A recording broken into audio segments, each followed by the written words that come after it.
Good afternoon. This is Judith and Desjardins in the back section of my garden in Santa Monica. And I'm inviting you to join me for some thoughts that are circling around in my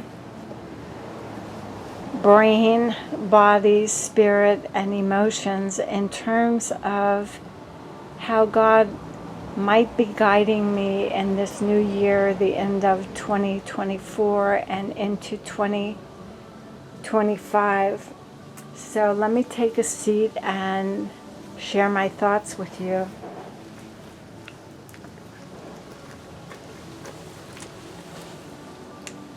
When I was in Santa Fe this summer,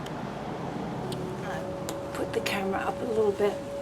When I was in Santa Fe for 17 days after my ablation and cryoablation, I said that I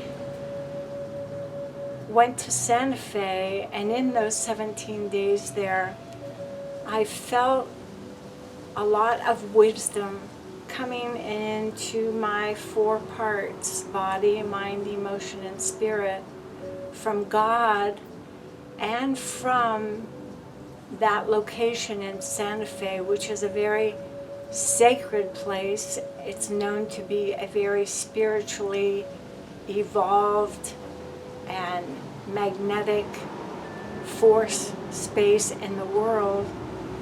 And the thoughts that came to me were that I can claim my birthright to a vibrant, healthy old age and see myself not dying of pancreatic cancer.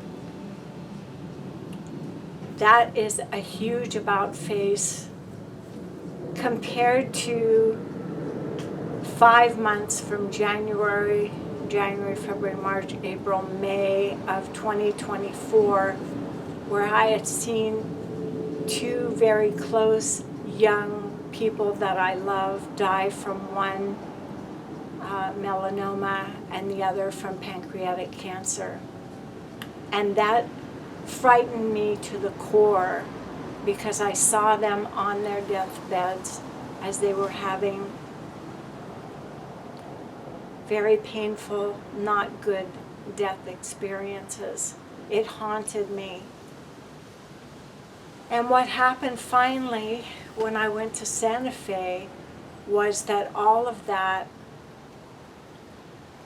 seeped into the red earth, into the high desert mesas, all the healing sun and the blue skies and changing clouds, the 2,000-year history of people living in Santa Fe, and this current group of Hispanic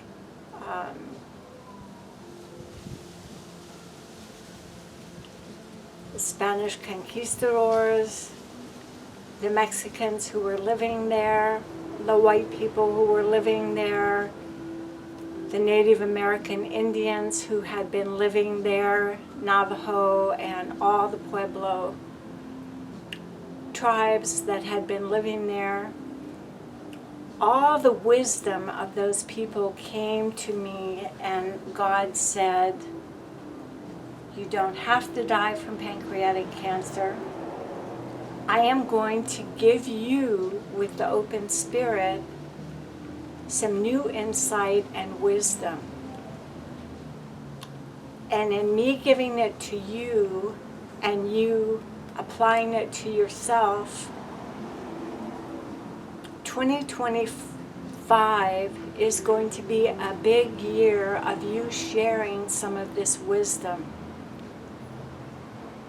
So I said, "Yes, God, that's exactly what I want. Use me as you will. I am your willing servant, and I love you with all my body, mind, emotion, and spirit." So let's flash forward today. This is a project I'm working on in my backyard. And I'm going to use it as an allegory because this area had become way overgrown with the fig tree. I had passion fruit vines that were as tall as the 8-foot fence that were just way overgrown. I was never using this area. I had redwood raised flower beds planted here in probably 2006, and they were totally overgrown and useless. So I thought, okay, I'm going to reclaim this area as I am reclaiming my health and freedom from pancreatic cancer. So I knew it was going to be work, but I've always enjoyed gardening. I come from early settlers in Wyoming who gardened all the time, raised everything they needed for themselves and their ranch hands and family and the community. So I said, let's take out, I had my fig tree cut way, way back.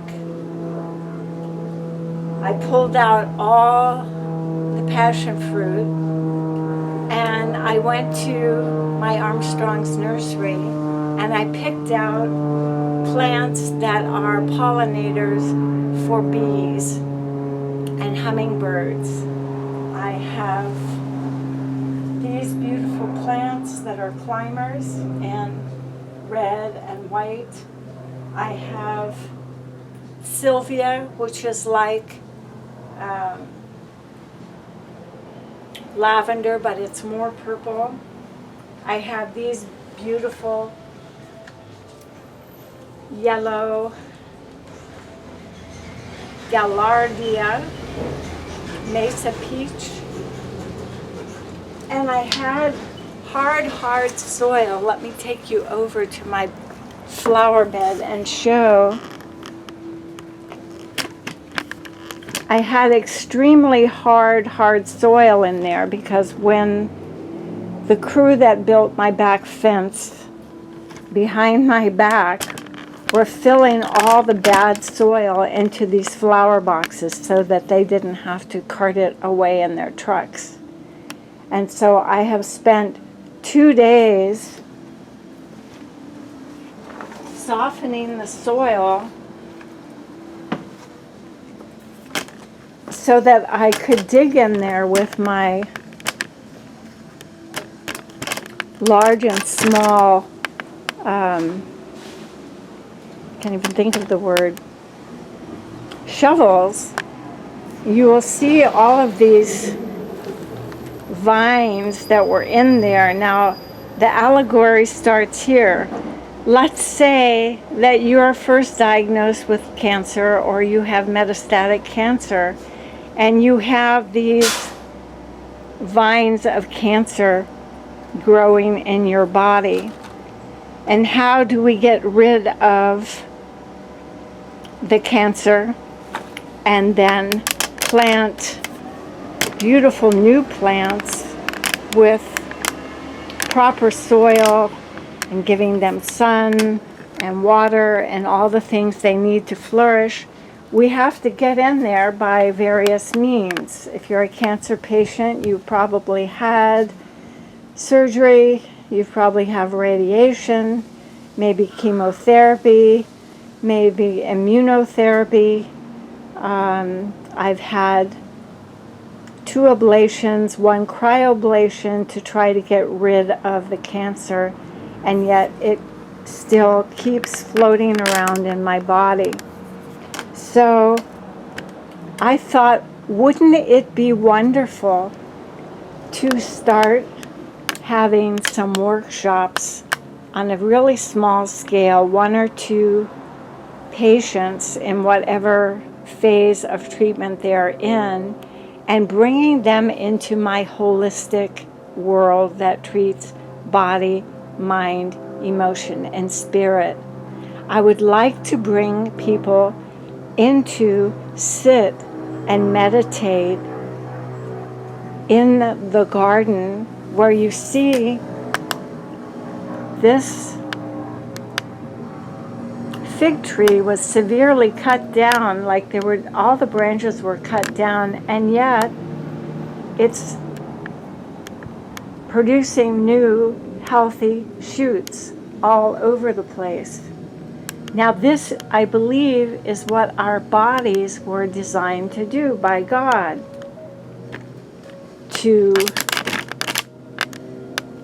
cast out the parts that are dead, to have an immune system that will go in and fight and destroy cancer cells, digestive and lymph systems that will get rid of the toxic waste through digestion, sweat, etc.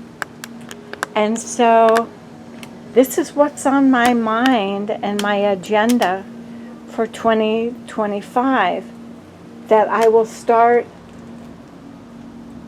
working perhaps just with one family. So I bring the family members and their patient to my residence. I bring them in the garden and I give them this allegory and show them what's growing. I take them into my kitchen and show them how to make juice and smoothies.